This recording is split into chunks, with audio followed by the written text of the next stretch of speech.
A. Dinamika politik masa demokrasi terpimpin. 1. Menuju demokrasi terpimpin. Kehidupan sosial politik Indonesia pada masa demokrasi liberal 1950 hingga 1959 belum pernah mencapai kestabilan secara nasional.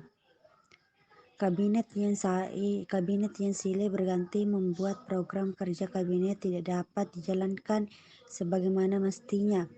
Di sisi lain, Dewan Konstitusi yang dibentuk melalui pemilihan umum 1955 tidak berhasil menyelesaikan tugasnya menyusun Undang-Undang Dasar baru bagi Republik Indonesia. Padahal Presiden Soekarno menaruh harapan besar terhadap pemilu 1955 karena bisa dijadikan sarana untuk membangun demokrasi lebih baik. Kondisi tersebut membuat Presiden Soekarno berkeinginan untuk mengubur partai-partai politik yang ada, setidaknya menyederhanakan partai-partai politik uang ada, dan untuk membentuk kabinet yang berintikan 4 partai yang menang dalam pemilihan umum 1955. Demokrasi terpimpin sendiri merupakan suatu sistem pemerintahan yang ditawarkan Presiden Soekarno pada Februari 1957. Upaya untuk menuju demokrasi terpimpin telah dirintis oleh Presiden Soekarno sebelum dikeluarkan Dekret Presiden 5 Juli 1959. Langkah selanjutnya yang dilakukan oleh Presiden Soekarno adalah mengeluarkan suatu keputusan pada tanggal 19 Februari 1959. Keputusan ini pun disampaikan Presiden Soekarno di hadapan anggota DPR pada tanggal 2 Maret 1959. Presiden Soekarno memerlukan beberapa waktu untuk mengambil langkah untuk masa depan bangsa Indonesia dan menyelesaikan permasalahan yang ada. Pada tanggal 3 Juli 1959, Soekarno memanggil beberapa tokoh-tokoh penting untuk mendiskusikan langkah yang harus diambil. Setelah proses yang panjang ini, mereka sepakat untuk memberlakukan kembali Undang-Undang Dasar 1945. Selain itu, disepakati juga pembentukan Dekret Presiden pada Minggu 5 Juli 1959 pukul 17.00 di Istana Merdeka, yang isinya yang pertama menetapkan pembubaran konstituante, yang kedua menetapkan Undang-Undang Dasar 1945, yang ketiga pembentukan MPRS dan DPAS. Melalui Dekret Presiden, konsep demokrasi terpimpin yang dirumuskan Presiden Soekarno melalui konsepsi 1957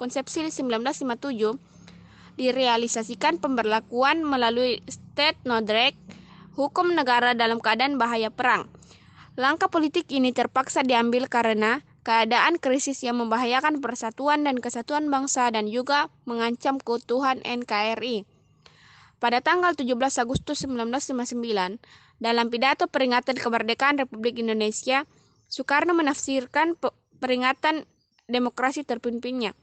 Setelah itu, Soekarno mengadakan sidang pada November 1959 bersama pihak DPAS dan membahas MPRS melalui penetapan Presiden nomor 2 tahun 1959 tanggal 31 Desember tahun 1959, yang dimana ketuanya dipilih langsung oleh Presiden. Sementara itu, DPR ditentukan dari hasil pemilu dengan syarat menyetujui segala perombakan yang diajukan pemerintah sampai dibentuknya DPR baru berdasarkan penetapan Presiden nomor 1 tahun 1945. Akan tetapi hal ini menimbulkan konflik antara DPR dan Presiden, karena Presiden tidak mau terikat dengan DPR. Pembukaan DPR hasil pemilu pada awal munculnya reaksi dari berbagai pihak, antara lain dari pemimpin NU dan PNI. Tokoh NU yang pada awalnya keberatan atas pembuatan DPR asal pemilu 1955 dan mengancam akan menarik pencalonan anggota untuk DPRD geher, akan tetapi sikap ini berubah setelah jatah kursi NU dalam DPR GR ditambah. Namun KH Wabah Casbullah Rais Ham NU menyatakan bahwa NU tidak bisa duduk bersama PKI dalam suatu kabinet, dan NU sesungguhnya menolak kabinet Nasokom dan menolak kerjasama dengan PKI. Tokoh dari kelangkaan PNI yang menolak kejaksanaan Presiden Soekarno datang dari dua orang sahabat Soekarno, Mr. Sartono dan Mr. Isaka Tjokordisirjo. Sartono merasa prihatin terhadap perkembangan yang ada dan Isaka menyatakan bahwa anggota PNI yang duduk dalam DPR GR bukanlah wakil PNI. Hubungan mereka dengan PNI sudah tidak ada lagi sebab mereka yang duduk dalam DPRG adalah hasil penunjukan sikap tokoh partai. Memang bervariasi mereka yang menolak pembubaran DPR GR menggabungkan dirinya dalam suatu kelompok yang menamakan dirinya Liga Demokrasi. Tokoh yang terlibat dalam Liga Demokrasi ini meliputi tokoh Partai NU, Masyumi, Partai Katolik, Parkindo, IPKI dan PSII dan beberapa panglima daerah yang memberikan dukungan. Kelompok ini mengusulkan untuk menangguhkan pembentukan DPRG, namun Liga Demokrasi ini kemudian dibubarkan oleh Soekarno. Dan selain itu, Presiden juga membentuk suatu lembaga baru yang bernama Musyawarah Pembantu Pemimpin Revolusi atau MPPR berdasarkan penetapan Presiden nomor 4/1962. MPPR merupakan badan pembantu pemimpin besar revolusi PBR dalam mengambil kebijaksanaan khusus dan darurat untuk menyelesaikan revolusi. Keanggotaan MPPR meliputi sejumlah menteri yang mewakili MPRS, DPR, GR, dan Departemen Angkatan dan para pemimpin partai politik Nasokom. Penilaian terhadap pelaksanaan demokrasi terpimpin yang dilaksanakan oleh Presiden Soekarno pertama kali muncul dari Muhammad Hatta melalui tulisannya dalam majalah Islam Panji Masyarakat pada tahun 1960 yang berjudul Demokrasi Kita. Hatta menggunakan kritiknya kepada tindakan-tindakan Presiden, tugas-tugas DPR sampai pada pengamat adanya krisis demokrasi yang sebagai demokrasi yang tidak kenal batas kemerdekaan, lupa syarat-syarat hidupnya dan lulu menjadi anarki dalam lambat laun akan digantikan oleh diktator. Peta kekuatan politik nasional antara tahun 1960 sampai 1965, kekuatan politik pada waktu itu terpusat di tangan Presiden Soekarno. Presiden Soekarno memegang seluruh kekuasaan negara dengan TNI, Angkatan Darat, dan PKI di sampingnya. TNI yang sejak Kabinet Juanda diberlakukan SOEB, kemudian pemberontakan PRRI dan Permesta pada tahun 1958 mulai memainkan peranan penting dalam bidang politik. PKI mampu memanfaatkan ajaran Nasakom yang diciptakan Soekarno sebaik-baiknya, karena lewat Naskom inilah PKI mendapat tempat yang sah dalam konstelasi politik Indonesia. Kedudukan PKI semakin kuat dan respektabilitasnya semakin sebagai kekuatan politik sangat meningkat. Bahkan ketika Presiden Soekarno akan membubarkan partai melalui penetapan presiden, konsep awal disebutkan bahwa partai yang akan dibubarkan adalah partai yang memberontak. Pada akhir tahun 1964, PKI disudutkan dengan berita ditemukannya dokumen rahasia milik PKI tentang resume program kegiatan PKI dewasa ini. Dokumen tersebut menyebutkan bahwa PKI akan melancarkan perebutan kekuasaan, namun pimpinan PKI, Aidit, menyangkal dengan berbagai cara dan menyebutnya sebagai dokumen palsu. Peristiwa ini menjadi isu politik besar pada tahun 1964. Pembebasan Irian Barat. Salah satu isu politik luar negeri yang terus menjadi pekerjaan rumah kabinet RI adalah masalah Irian Barat. Wilayah ini telah menjadi bagian RI yang diproklamasikan sejak 17 Agustus 1945. Akan tetapi, dalam perundingan KMB tahun 1950, masalah penyerahan Irian Barat ditangguhkan 1 tahun dan berhasil dicapai dalam suatu kompromi fasal di Piagam Penyerahan Kedaulatan. Dan upaya yang dilakukan sesuai dengan Piagam Penyerahan Kedaulatan adalah melalui konferensi Uni yang dilakukan secara bergilir di Jakarta dan di Belanda. Namun, upaya penyelesaian secara bilateral ini telah mengalami kegagalan, dan pemerintah kita mengajukan permasalahan ini ke Sidang Majelis Umum PBB. Setelah upaya merebut kembali Irian Barat dengan diplomasi dan konfrontasi politik dan ekonomi tidak berhasil, maka pemerintah RI menempuh cara lainnya.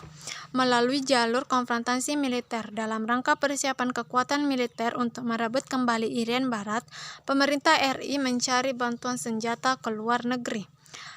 Mendengar hal itu, akhirnya Belanda mulai menyadari bahwa jika Irian Barat tidak diserahkan ke Indonesia secara damai, maka Indonesia akan menempuh dengan kekuatan militer.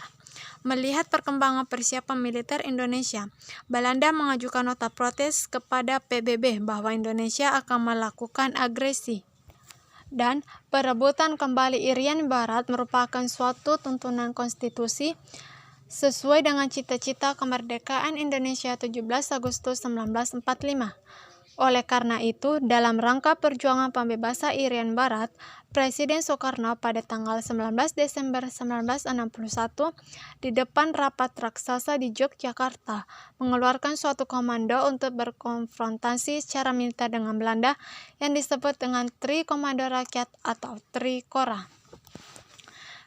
Akhirnya, peristiwa ini memakan korban Komodor Yos Sudarso, Deputi Kasal, dan Kapten Wiratno yang gugur bersama dengan tenggelamnya MTB Macam Tutul. Tetapi di sisi lain, pemerintah Amerika Serikat juga menekan pemerintah Belanda untuk kembali berunding agar Amerika Serikat dan Uni Soviet tidak terseret dalam suatu konfrontasi langsung di Pasifik Barat Daya.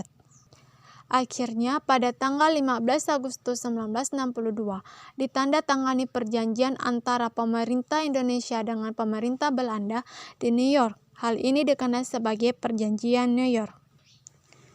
Sesuai dengan Perjanjian New York, pada tanggal 1 Mei 1963 secara resmi dilakukan penyerahan kekuasaan pemerintah Irian Barat dari UNTEA kepada pemerintah Republik Indonesia di Kota Baru, Hollandia atau Jayapura.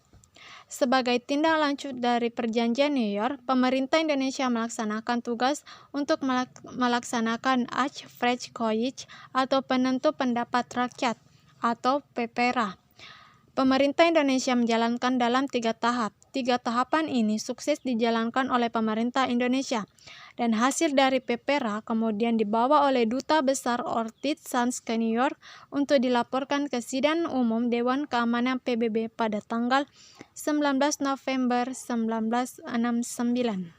Sejak saat itulah Indonesia secara de jure dan de facto memperoleh kembali Irian Barat sebagai bagian dari NKRI. Konfrontasi terhadap Malaysia.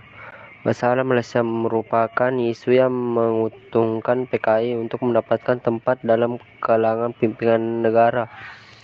Masalah ini berawal dari munculnya keinginan Tengku Abdul Rahman dari Persekutuan Tanah Melayu dan Lee Kuan Yew dari Republik Singapura untuk menyatukan kedua negara tersebut menjadi Federasi Malaysia. Pemerintah Indonesia pada saat itu menentang karena menurut Presiden Soekarno pembentukan Federasi Malaysia merupakan sebagian dari rencana Inggris untuk mengamankan kekuasaan di Asia Tenggara. Pembentukan Federasi Malaysia dianggap sebagai proyek neokolonialisme Inggris yang membahayakan Revolusi Indonesia. Oleh karena itu, berdirinya negara Federasi Malaysia ditantang oleh pemerintah Indonesia. Mengenai pembentukan Federasi Malaysia, ketiga kepala pemerintah setuju untuk meminta Sekjen PBB untuk melakukan pendekatan terhadap persoalan ini sehingga dapat diketahui keinginan rakyat di daerah-daerah yang akan dimasukkan ke dalam Federasi Malaysia. Presiden Soekarno tidak dapat menerima tindakan yang dilakukan oleh PM Tengku Abdul Rahman karena menganggap referendum tidak dijalankan secara semestinya. Untuk menjalankan konferensi Dewi Kora, Presiden Soekarno membentuk Komando Siaga dengan Marsikal Madya Oemar Dhani sebagai panglima. Walaupun pemerintah Indonesia telah memutuskan melakukan konfrontasi secara total, namun upaya penyelesaian diplomasi terus dilakukan Presiden RI menghindari pertemuan puncak di Tokyo pada tanggal 21 Juni 1964. Konflik di Asia Tenggara ini menarik perhatian beberapa negara dan menghendaki penyelesaian pertikaian secara damai. Pemerintah Amerika Serikat, Jepang, dan Thailand berusaha melakukan mediasi penyelesaian masalah ini. Namun, masalah pokok yang menyebabkan sengketa dan memperburuknya hubungan ketiga negara tersebut tetap tidak terpecahkan karena PM Federasi Malaysia Tengku Abdul Rahman tidak menghadiri forum pertemuan tiga negara untuk menjalankan konfrontasi Dwi Korah. Presiden Soekarno membentuk komando siaga dengan Marsikal Matia Oemar Dani sebagai panglima. Walaupun Indonesia telah memutuskan melakukan konfrontasi secara total, namun upaya menyelesaikan diplomasi tersebut dilakukan. Presiden Republik Indonesia menghadiri pertemuan puncak di Tokyo pada tanggal 20 Juni 1964. Di tengah berlangsungnya konfrontasi Indonesia-Malaysia, Malaysia dicalonkan menjadi anggota tidak tetap Dewan Keamanan PBB. Terlihatnya bahwa keluarnya di PBB adalah karena masuknya Malaysia menjadi anggota tidak tetap Dewan Keamanan PBB. Walaupun Indonesia sudah keluar dari PBB, sasaran-sasaran yang ingin dicapai oleh pemerintah Indonesia terkait sengketa Indonesia-Belanda dan pemberontakan PBB tetap tidak tercapai. Karena dengan keluarnya Indonesia dari PBB, Indonesia kehilangan satu forum yang dapat digunakan untuk menyelesaikan persengketaan dengan Malaysia secara damai.